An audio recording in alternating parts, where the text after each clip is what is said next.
ಇನ್ನು ಕಾಂಗ್ರೆಸ್ ತೊರೆದು ಬಿಜೆಪಿ ಸೇರಿದ್ದಕ್ಕೆ ಮಾಜಿ ಸಿಎಂ ಜಗದೀಶ್ ಶೆಟ್ಟರ್ ಸಮರ್ಥನೆ ಮಾಡಿಕೊಂಡಿದ್ದಾರೆ. ನನ್ನಿಂದ ಕಾಂಗ್ರೆಸ್ಗೆ ಲಾಭ ಆಗಿದೆ ಎಂದಿದ್ದಾರೆ. ಇತ್ತ ನನಗೂ ಆಹ್ವಾನ ಇದೆ ಅಂತ ಶಾಸಕ ಸವದಿ ಹೇಳಿದ್ದಾರೆ. ಈ ಸುದ್ದಿಗಳನ್ನು ನೋಡೋಣ ಮರಳಿ ಮನೆಗೆ ನ್ಯೂಸ್ ಎಕ್ಸ್‌ಪ್ರೆಸ್‌ನಲ್ಲಿ. ವಿಧಾನಸಭೆ ಚುನಾವಣೆ ವೇಳೆ ಕಾಂಗ್ರೆಸ್ಗೆ ಲಾಭ ಆಗಿದೆ ಅಂತ ಮಾಜಿ ಸಿಎಂ ಜಗದೀಶ್ ಶೆಟ್ಟರ್ ಹೇಳಿದ್ದಾರೆ. ಟಿವಿ9 ಸಂದರ್ಶನದಲ್ಲಿ ಶೆಟ್ಟರ್ ಎಕ್ಸ್ಕ್ಲೂಸಿವ್ ಮಾತನಾಡಿದ್ದಾರೆ. ನಾನು ಕಾಂಗ್ರೆಸ್ಗೆ ನಷ್ಟ ಮಾಡಿ ಹೋಗಿಲ್ಲ ಎಂದಿದ್ದಾರೆ. ಜಗದೀಶ್ ಶೆಟ್ಟರ್ ಯಾವ ಸಂದರ್ಭದಲ್ಲಿ ಬಂದರು ಅದರಿಂದ ಏನೋ ಒಂದು ವಾತಾವರಣ ನಿರ್ಮಾಣ ಆಯಿತು. ಅದರಿಂದ ಕಾಂಗ್ರೆಸ್ ಪಾರ್ಟಿಗೆ ಏನು ಪ್ಲಸ್ ಆಯಿತು ಅದು ಕಾಂಗ್ರೆಸ್ ಪಾರ್ಟಿಗೆ ಗುರುತು, ಇಡೀ ಜಗತ್ತಿಗೆ ಗುರುತು. ನಾನೇನು ಕಾಂಗ್ರೆಸ್ ಪಾರ್ಟಿಗೆ ಲಾಸ್ ಮಾಡಿ ಹೋಗಿಲ್ಲ. ರಾಜಕಾರಣದಲ್ಲಿ ನಿರ್ಧಾರಗಳು ದಿಢೀರ್ ಆಗೋದಿಲ್ಲ ಅಂತ ಜಗದೀಶ್ ಶೆಟ್ಟರ್ ತಿಳಿಸಿದ್ದಾರೆ. ಕಳೆದ 1.5 ತಿಂಗಳಿನಿಂದ ಈ ಪ್ರಯತ್ನ ಆಗಿದೆ. ಪಕ್ಷದಲ್ಲಿ ವಿಜಯೇಂದ್ರ ಬಿಎಸ್ವೈ ಮುನ್ನೆಲೆಗೆ ಬಂದರು. ಈ ಬೆಳವಣಿಗೆ ಬೆನ್ನಲ್ಲೇ ನಿನ್ನೆ ಇದು ಫಲಪ್ರದವಾಗಿದೆ. ನನ್ನ ಮೇಲೆ ಕಾರ್ಯಕರ್ತರ ಒತ್ತಾಯವಿತ್ತು ಅಂತಂದ್ರು. ನೋಡಿ, ನಮಗೇನಾಗಿದೆ ಮನಸ್ಸಿನ ತಳಮಳ, ವಾಪಸ್ ಬಿಜೆಪಿ ಬರಬೇಕನ್ನುವಂಥ ಕಾರ್ಯಕರ್ತರ ಒಂದು ತಳಮಳ, ನಮ್ಮ ಜೊತೆ ನೀವು ಇರಬೇಕು ಅನ್ನುವಂಥ ಆ ಹಿನ್ನೆಲೆಯಲ್ಲಿ ನಿರ್ಧಾರಗಳನ್ನು ಕೈಗೊಳ್ಳಬೇಕಾಗ್ತದೆ. ನಿರೀಕ್ಷೆಯಂತೆ ಜಗದೀಶ್ ಶೆಟ್ಟರ್ ಬಿಜೆಪಿಗೆ ಮರು ಸೇರ್ಪಡೆಯಾಗಿದ್ದಾರೆ ಅಂತ ಬಿಜೆಪಿ ರಾಜ್ಯ ಅಧ್ಯಕ್ಷ ಬಿವೈ ವಿಜಯೇಂದ್ರ ಹೇಳಿದ್ದಾರೆ. ನರೇಂದ್ರ ಮೋದಿಯವರನ್ನ ಪ್ರಧಾನಿಯಾಗಿಸಲು ಮತ್ತೆ ವಾಪಸ್ ಬಂದಿದ್ದಾರೆ. ಅವರು ಯಾವುದೇ ಕಂಡೀಷನ್ ಹಾಕಿಲ್ಲ ಎಂದಿದ್ದಾರೆ. ಭಾರತೀಯ ಜನತಾ ಪಾರ್ಟಿ ಬಂದಿರತಕ್ಕಂಥದ್ದು ಮರಳಿ ಗೂಡಿಗೆ ಬಂದಿರತಕ್ಕಂಥ ಪ್ರತಿಯೊಬ್ಬರು ಕೂಡ ಸಂತೋಷ ಆಗಿದೆ. ಅವರು ಸ್ಪಷ್ಟವಾಗಿ ಹೇಳಿದ್ದಾರೆ ಮೋದಿ ಅವರು ಮತ್ತೊಮ್ಮೆ ಪ್ರಧಾನಮಂತ್ರಿ ಆಗಬೇಕು. ಆ ಒಂದು ಸದುದ್ದೇಶ ಇಟ್ಕೊಂಡು ಬಂದಿದ್ದಾರೆ. ಯಾವುದೇ ಒಂದು ಕಂಡೀಷನ್ ಹಾಕೊಂಡು ಅವ್ರು ಭಾರತೀಯ ಜನತಾ ಪಾರ್ಟಿ ಶೆಟ್ಟರ್ ಅವರ ಕಣಕಣದಲ್ಲೂ ಭಾರತೀಯ ಜನತಾ ಪಾರ್ಟಿ ಇದೆ ಅಂತ ಶಾಸಕ ಅಶ್ವಥ್ ನಾರಾಯಣ್ ಹೇಳಿದ್ದಾರೆ. ನಮ್ಮ ಹಿರಿಯ ನಾಯಕರು ಮತ್ತೊಮ್ಮೆ ಮರಳಿ ಗೂಡಿಗೆ ಬಂದಿದ್ದಾರೆ. ನಮಗೆ ದೊಡ್ಡ ಶಕ್ತಿ ಬಂದಿದೆ. ನಾವು ಸಂತೋಷವಾಗಿದ್ದೇವೆ ಅಂತಂದ್ರು. ಇವತ್ತು ಅವರು ಮರಳಿ ಪಕ್ಷಕ್ಕೆ ಸೇರ್ಪಡೆಯಾಗಿದ್ದಾರೆ. ನಿಜಕ್ಕೂ ನಮಗೆಲ್ಲರಿಗೂ ಬಹಳ ಸಂತೋಷ ತಂದಿದೆ. ನಮ್ಮ ಹಿರಿಯ ನಾಯಕರು ಮತ್ತೊಮ್ಮೆ ಮರಳಿ ಗೂಡಿಗೆ ಅನ್ನುವಂಥ ರೀತಿಯಲ್ಲಿ ಆಗಿರುವಂಥ ನಮಗೆಲ್ಲರಿಗೂ ಸಂತೋಷ ತಂದಿದೆ. ಅವರಿಗೆ ಸ್ವಾಗತವನ್ನು ಬಯಸ್ತೀವಿ. ಶೆಟ್ಟರ್ ಘರ್ ವಾಪಸಿಯನ್ನ ಮಾಜಿ ಸಚಿವ ವಿ ಸೋಮಣ್ಣ ಸ್ವಾಗತಿಸಿದ್ದಾರೆ. ಯಾವುದೋ ಒಂದು ಕಾರಣಕ್ಕೆ ಬಿಜೆಪಿ ಬಿಟ್ಟು ಹೋಗಿದ್ರು. ಅವರು ಅವರ ಕುಟುಂಬ ಆರ್ಎಸ್ಎಸ್ ಹಿನ್ನೆಲೆಯಿಂದ ಬಂದವರು. ಬಿಜೆಪಿ ಹೈಕಮಾಂಡ್ ತೀರ್ಮಾನವನ್ನು ಸ್ವಾಗತ ಮಾಡ್ತೇನೆ ಅಂತ ಹೇಳಿದ್ದಾರೆ. ಯಾವುದೋ ಕಾರಣಾಂತರದಿಂದ ಹೋಗಿದ್ರು. ಮತ್ತೆ ಅವರು ರಾಷ್ಟ್ರದ ನಮ್ಮ ನಾಯಕರುಗಳು ಅವರನ್ನು ಕರೆಸಿ ಮಾತನಾಡಿ ಇವತ್ತು ನಮ್ಮ ಪಕ್ಷಕ್ಕೆ ಮತ್ತೆ ವಾಪಸ್ ಬರೋದಕ್ಕೆ ದಾರಿ ಮಾಡಿಕೊಟ್ಟಿದ್ದಾರೆ. ಹೈಕಮಾಂಡ್ ತೀರ್ಮಾನವನ್ನು ನಾನು ಸ್ವಾಗತಿಸ್ತೇನೆ. ಶೆಟ್ಟರ್ ಬಳಿಕ ಶಾಸಕ ಲಕ್ಷ್ಮಣ್ ಸವದಿಗೆ ಬಿಜೆಪಿ ಗಾಳ ಹಾಕಿದೆ ಎನ್ನಲಾಗಿದೆ. ಈ ಬಗ್ಗೆ ಮಾತನಾಡಿದ ಬಿಜೆಪಿ ರಾಜ್ಯ ಅಧ್ಯಕ್ಷ ಬಿವೈ ವಿಜಯೇಂದ್ರ, ಸವದಿಯವರು ದೈಹಿಕವಾಗಿ ಕಾಂಗ್ರೆಸ್ನಲ್ಲಿದ್ದಾರೆ, ಆದರೆ ಅವರ ಮನಸ್ಸು ಬಿಜೆಪಿಯಲ್ಲೇ ಇದೆ ಅಂತ ಹೇಳಿಕೆ ನೀಡಿದ್ದಾರೆ. ಲಕ್ಷ್ಮಣ್ ಸವದಿ ಅವರು ಹಿರಿಯರಿದ್ದಾರೆ. ದೈಹಿಕವಾಗಿ ಅವರು ಅಲ್ಲಿದ್ದರೂ ಕೂಡ ಅವ್ರ ಮನಸ್ಸು ಕೂಡ ಅವ್ರದ್ದು ಬಿಜೆಪಿಯಲ್ಲೇ ಇರ್ತದೆ. ಅವ್ರು ಏನಾರ ಹೇಳಿಕೆ ಕೊಡ್ಬೋದು. ಆದರೆ ಮುಂದೆ ಏನಾಗ್ತದೆ ಅಂತಕ್ಕಂಥದ್ದು ಕಾಲವೇ ಎಲ್ಲದಕ್ಕೂ ಕೂಡ ಉತ್ತರವನ್ನು ಕೊಡ್ತದೆ.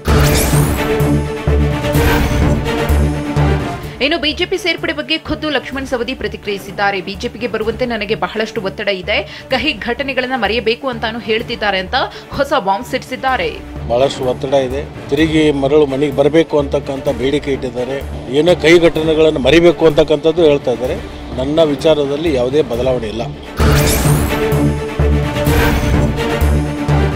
ಲಕ್ಷ್ಮಣ್ ಸವದಿ ಕಾಂಗ್ರೆಸ್ ಬಿಡಲ್ಲ ಎಂದು ಹೇಳಿದ್ದಾರೆ ಅಂತ ಡಿಸಿಎಂ ಡಿಕೆಶಿ ಹೇಳಿದ್ದಾರೆ. ಒಟ್ಟಾಗಿ ಕೆಲಸವನ್ನ ಮಾಡೋಣ ಎಂದಿದ್ದಾರೆ. ಸವದಿಯವರು ನಮ್ಮ ನಾಯಕರಾಗಿದ್ದಾರೆ. ಸವದಿ ಚುನಾವಣೆಯಲ್ಲಿ ದೊಡ್ಡ ಅಂತರದಲ್ಲಿ ಗೆದ್ದಿದ್ದಾರೆ ಅಂತಂದ್ರು.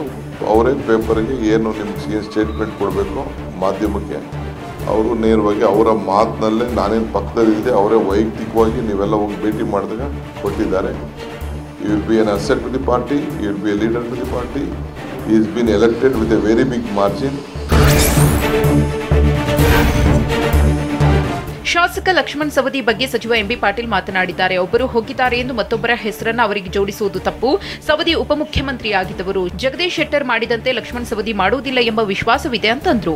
ಒಬ್ಬರು ಇದು ಆದ್ಮೇಲೆ ಮತ್ತೊಬ್ಬರು ಸುಮ್ಮನೆ ಹೆಸರು ಸೌದಿಯವರು ಕೂಡ ಉಪಮುಖ್ಯಮಂತ್ರಿ ಆದಂಥವರು ಹಿರಿಯರು ಏನು ಹೀಗೆ ಲಘುವಾಗಿ ನಾವು ಯಾರ ಬಗ್ಗೆನೂ ಕೂಡ ಮಾತನಾಡೋಕ್ಕಾಗೋದಿಲ್ಲ. ಆ ರೀತಿ ಸೌದಿಯವರು ಮಾಡೋದಲ್ಲ.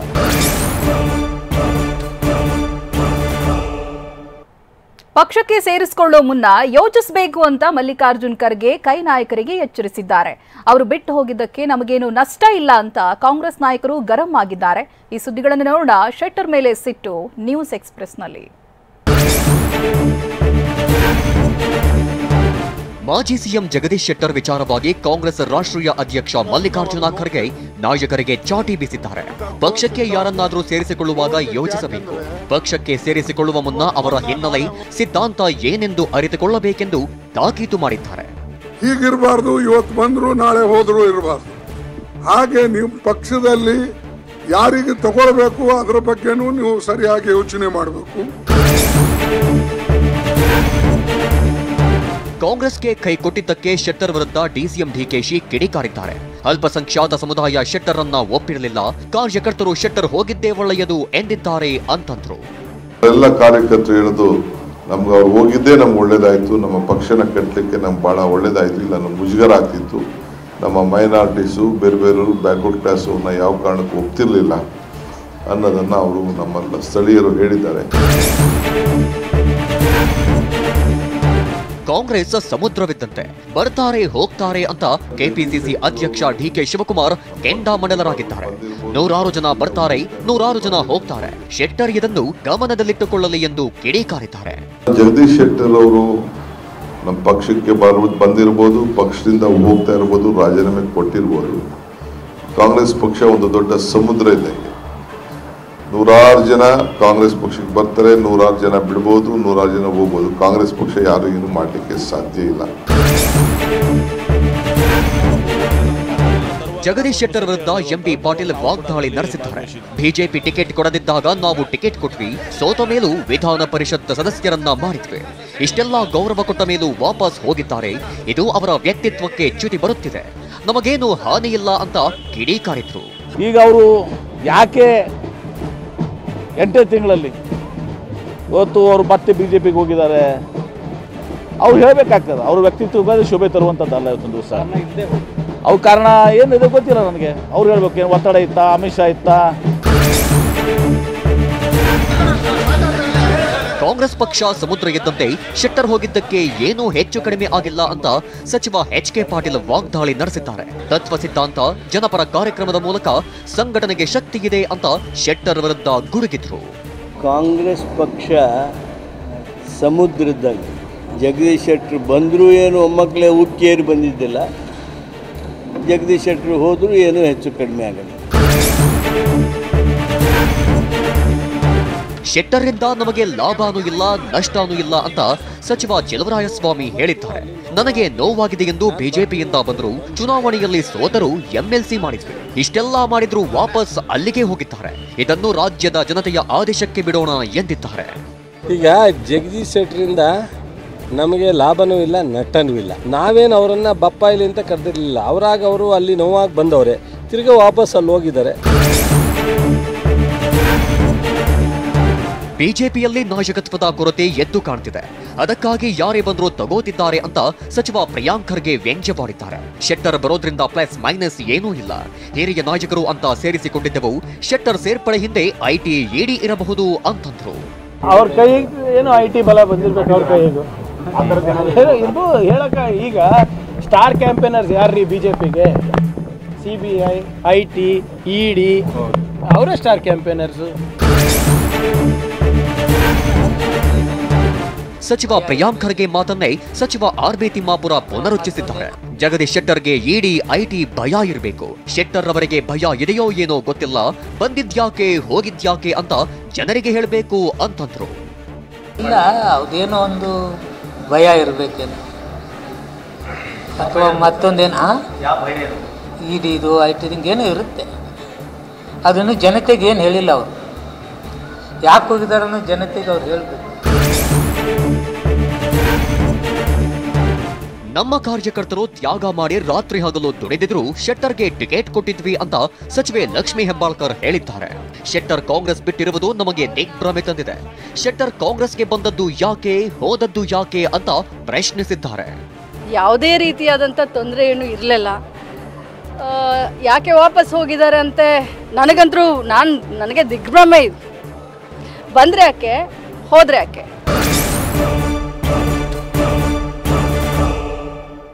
ರಾಜ್ಯದಲ್ಲಿ ಲೋಕಸಭೆ ಚುನಾವಣೆ ಲೆಕ್ಕಾಚಾರ ಜೋರಾಗಿದೆ. ಈ ನಡುವೆ ಸಂಸದೆ ಸುಮಲತಾ ಅವರಿಗೆ ಸಚಿವ ಚಲುವರಾಯಸ್ವಾಮಿ ಟಾಂಗ್ ಕೊಟ್ಟಿದ್ದಾರೆ. ಅತ್ತ ಇಂಡಿಯಾ ಮೈತ್ರಿಕೂಟದಿಂದ ಬಿಹಾರ ಸಿಎಂ ಒಂದು ಕಾಲು ಹೊರಗಿಟ್ಟಿದ್ದಾರೆ. ಈ ಸುದ್ದಿಗಳನ್ನು ನೋಡೋಣ ಸಮಗ್ರ ಸಮಾಚಾರ ನ್ಯೂಸ್ ಎಕ್ಸ್‌ಪ್ರೆಸ್‌ನಲ್ಲಿ.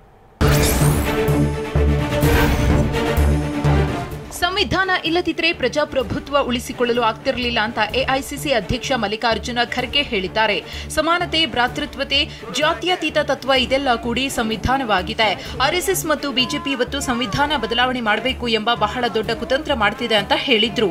ಇವತ್ತು ತಿರುಚಬೇಕು ಮತ್ತು ಈ ಸಂವಿಧಾನಕ್ಕೆ ಒಂದು ಬದಲಾವಣೆ ಮಾಡಬೇಕು ಅಂತಕ್ಕಂಥದ್ದು ಬಹಳ ಕುತಂತ್ರ ಆರ್ಎಸ್ಎಸ್ ಮತ್ತು ಬಿಜೆಪಿ ಅವರು ಮಾಡ್ತಾ ಇದ್ದಾರೆ.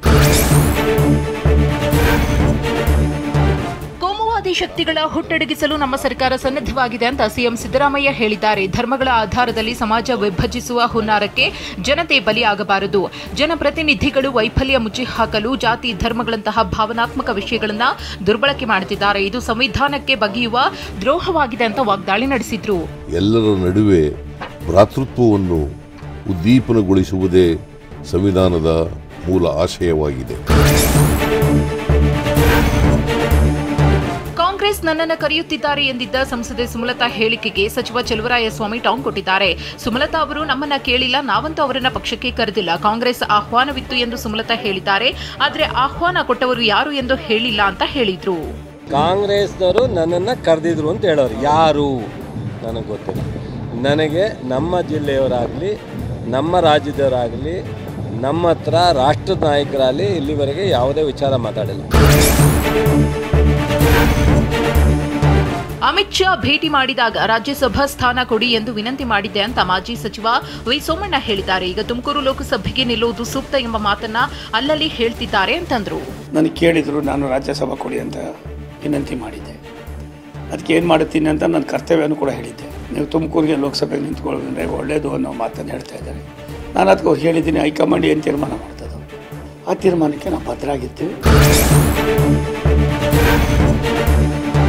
ದಾವಣಗೆರೆ ಸಂಸದ ಸಿದ್ದೇಶ್ವರ ವಿರುದ್ಧ ಮಾಜಿ ಶಾಸಕರು ಬಂಡಾಯ ಸಾರಿದ್ದಾರೆ. ಸಿದ್ದೇಶ್ವರಿಗೆ ಟಿಕೆಟ್ ನೀಡದಂತೆ ಬಿಎಸ್ವೈಗೆ ಮನವಿ ಮಾಡಿದ್ದಾರೆ. ಮಾಜಿ ಶಾಸಕರಾದ ಎಸ್ಎ ರವೀಂದ್ರನಾಥ್, ಎಂಪಿ ರೇಣುಕಾಚಾರ್ಯ, ಶಿವಯೋಗಿ ಸ್ವಾಮಿ, ಗುರುಸಿದ್ದನಗೌಡ, ಕರುಣಾಕರ ರೆಡ್ಡಿ ಯಡಿಯೂರಪ್ಪನವರನ್ನ ಭೇಟಿ ಮಾಡಿದ್ದಾರೆ. ಸ್ಥಳೀಯರಿಗೆ ಟಿಕೆಟ್ ಕೊಡುವಂತೆ ಒತ್ತಾಯಿಸಿದ್ರು.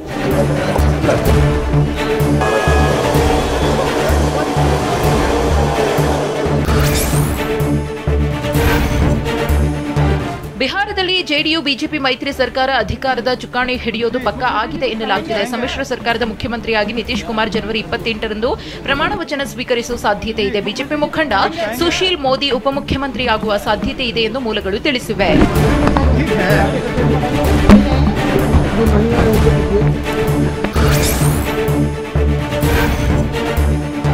ಜೆಡಿಯು ಜೊತೆಗಿನ ಮೈತ್ರಿ ಬಗ್ಗೆ ಬಿಜೆಪಿ ಮುಖಂಡ ಸುಶೀಲ್ ಮೋದಿ ಪ್ರತಿಕ್ರಿಯಿಸಿದ್ದಾರೆ. ಮುಚ್ಚಿದ್ದ ಬಾಗಿಲುಗಳು ತೆರೆದಿವೆ ಎನ್ನುವ ಮೂಲಕ ಜೆಡಿಯು ಜೊತೆಗಿನ ಮೈತ್ರಿ ಸುಳಿವು ನೀಡಿದ್ದಾರೆ. ರಾಜಕಾರಣವು ಸಾಧ್ಯತೆಗಳ ಆಟ ಎಂದು ಸುಶೀಲ್ ಮೋದಿ ಬಣ್ಣಿಸಿದ್ದಾರೆ. ಆದರೆ ಜೆಡಿಯು ಜೊತೆಗಿನ ಮೈತ್ರಿ ವಿಚಾರವಾಗಿ ಪ್ರತಿಕ್ರಿಯಿಸಲು ನಿರಾಕರಿಸಿದ್ದಾರೆ.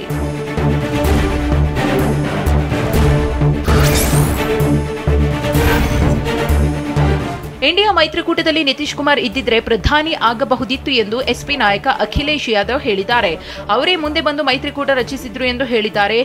ಸೀಟು ಹಂಚಿಕೆ ವಿಚಾರವಾಗಿ ತೃಣಮೂಲ ಕಾಂಗ್ರೆಸ್ ಹಾಗೂ ಆಮ್ ಆದ್ಮಿ ಪಾರ್ಟಿ ಕಾಂಗ್ರೆಸ್ ಜೊತೆ ಅತೃಪ್ತಿ ಹೊಂದಿವೆ. ಕಾಂಗ್ರೆಸ್ ಮಾತುಕತೆಗೆ ಮುಂದಾಗಬೇಕು ಅಂತಂದ್ರು.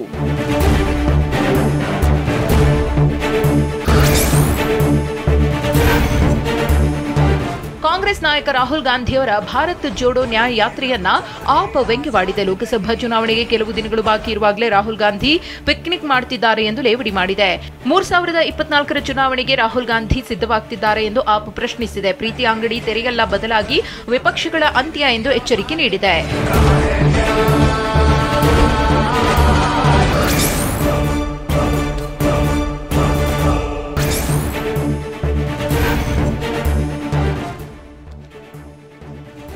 ದೇಶಾದ್ಯಂತ 75ನೇ ಗಣರಾಜ್ಯೋತ್ಸವ ಆಚರಿಸಲಾಗುತ್ತಿದೆ. ಈ ಬಾರಿ ಗಣತಂತ್ರ ದಿನವನ್ನ ವಿಭಿನ್ನ ಹಾಗೂ ವಿಶೇಷವಾಗಿ ಆಚರಿಸಲಾಗಿದೆ. ಭಾರತೀಯ ಸೇನಾಪಡೆಗಳು ಮತ್ತು ಶ್ರೀಮಂತ ಸಾಂಸ್ಕೃತಿಕ ಪರಂಪರೆಯನ್ನ ಗೌರವಿಸುವ ದಿನವಾಗಿದೆ. ರಾಷ್ಟ್ರ ರಾಜಧಾನಿ ದೆಹಲಿಯಲ್ಲಿ ಐತಿಹಾಸಿಕ ಗಣರಾಜ್ಯೋತ್ಸವ ಪರೇಡ್ ನಡೆದಿದ್ದು ಸಾಕಷ್ಟು ವಿಶೇಷತೆಗಳಿಂದ ಕೂಡಿತ್ತು. ವಿಕಸಿತ ಭಾರತ ಮತ್ತು ಭಾರತ ಲೋಕತಂತ್ರಕ್ಕೆ ಮಾತ್ರಕ ಈ ಬಾರಿ ಗಣರಾಜ್ಯೋತ್ಸವ ಪರೇಡ್ ಥೀಮ್ ಆಗಿತ್ತು.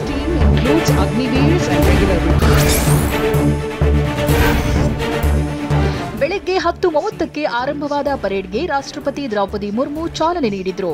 ಈ ಬಾರಿ 90 ನಿಮಿಷಗಳವರೆಗೆ ಪರೇಡ್ ನಡೆಯಿತು. ವಿಜಯ್ ಚೌಕ್ನಿಂದ ಕರ್ತವ್ಯ ಪಥ್ವರೆಗೆ ಪರೇಡ್ ಸಾಗಿತು.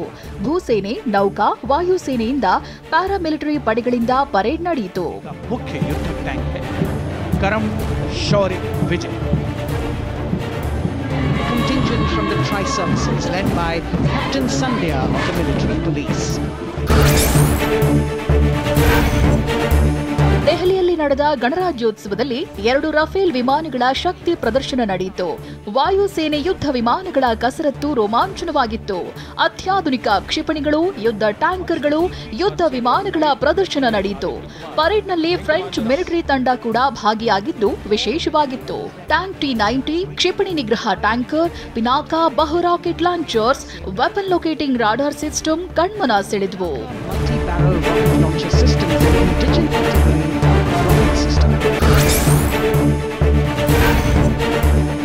ದೇಶದ ವಿವಿಧೆಡೆಯ ಸಂಸ್ಕೃತಿ ಪರಂಪರೆಯನ್ನ ಬಿಂಬಿಸುವುದರ ಜೊತೆ ವಿಜ್ಞಾನ ತಂತ್ರಜ್ಞಾನ ಬಿಂಬಿಸುವ ಸ್ತಬ್ಧಚಿತ್ರ ಮೆರವಣಿಗೆ ಗಮನ ಸೆಳೆಯಿತು. ಚಂದ್ರಯಾನ 3 ಮಾದರಿ ಟ್ಯಾಬ್ಲೋ ಹಾಗೂ ಇದೇ ಮೊದಲ ಬಾರಿಗೆ AI ತಂತ್ರಜ್ಞಾನದ ಟ್ಯಾಬ್ಲೋವನ್ನ ಪ್ರದರ್ಶಿಸಲಾಯಿತು.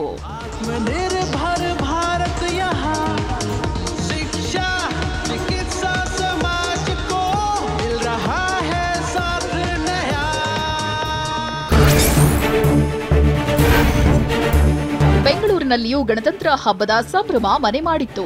ಮಾಣಿಕ್ ಷಾ ಪರೇಡ್ ಮೈದಾನದಲ್ಲಿ ರಾಜ್ಯಪಾಲ ಥಾವರ್ ಚಂದ್ ಗೆಹ್ಲೋಟ್ ಧ್ವಜಾರೋಹಣ ನೆರವೇರಿಸಿದ್ರು.